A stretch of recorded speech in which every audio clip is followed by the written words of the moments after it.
The marriage god with his Srikhul and Korotal it's called কীর্তন। বুঝতে পারলে না?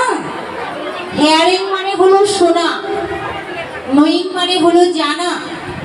The marriage god ভগবানের কীর্তি। শ্রীখুল, খোল বললে তো বলে না, শ্রীখুল এবং করতাল এই যে বাদ্যযন্ত্র সংমিশ্রিত করে যে ভগবানের নামগুলো কীর্তন আলোচনা করা হয়, সেটাই হলো এক প্রকারের কীর্তন। বুঝেছ? এবার জেনেছ? তাহলে কীর্তন কত প্রকার জানো? আচ্ছা ঠিক আছে, কীর্তন হলো 4 প্রকার, 4 টাইপস অফ কীর্তন। ঠিক আছে, তাহলে এক এক করে আমরা জেনে নিব কীর্তনে কাহাকে বলে।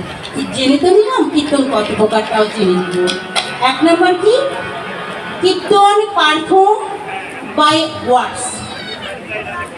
ঠিক আছে, বাক্য ধারা যে নাম পরিবেশন করা হয় সেটা হলো এক প্রকারের কীর্তন।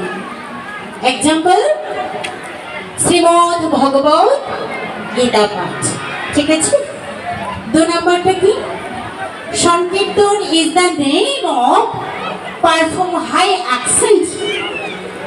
উচ্চ উচ্চারণের মাধ্যমে যে ভগবানের নাম গুণকীর্তন আলোচনা করা হয় সেটা হলো এক প্রকারের কীর্তন।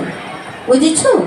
উচ্চ উচ্চারণের মাধ্যমে কোন নামটা হয়েছিল যে গতকালকে এখানে নাম হয়েছিল না? এক নাম ভগবান কি করেছিলেন?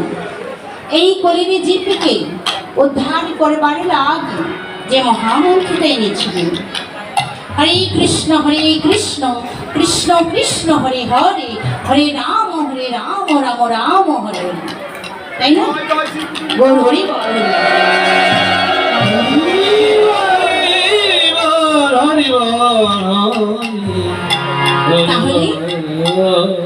তাহলে এই যে কি বলেছে, এই যে নামটা এনেছেন, কি বলেছে কলির জীবের জন্য? হরে নাম ওই কেবল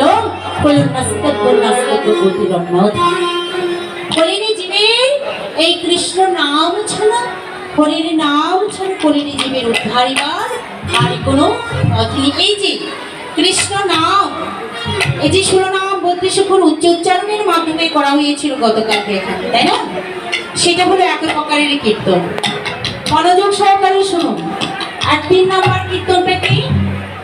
remembering and meditating in the word is also called কীর্তন। রিমেম্বারিং কি? স্মরণ করা। মেডিটেটিং ধ্যান করা, মনে মনে স্মরণ করে ধ্যান করে যে ভগবানের নামগুলি কীর্তন করা হয়, নামটা করা হয়, সেটা হলো এক প্রকারের কীর্তন।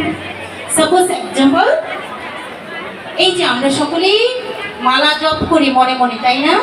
ধ্যান করেই তো করি। গুরু মন্ত্রকে আমরা কি জোরে জোরে করি বাবা? জোরে জোরে করে কিন্তু করি না, তাই না? তাহলে এইটা এক প্রকার নামের মধ্যে পড়ে গেল, গরু হয়ে গেল। আর 4 নম্বরটা কি?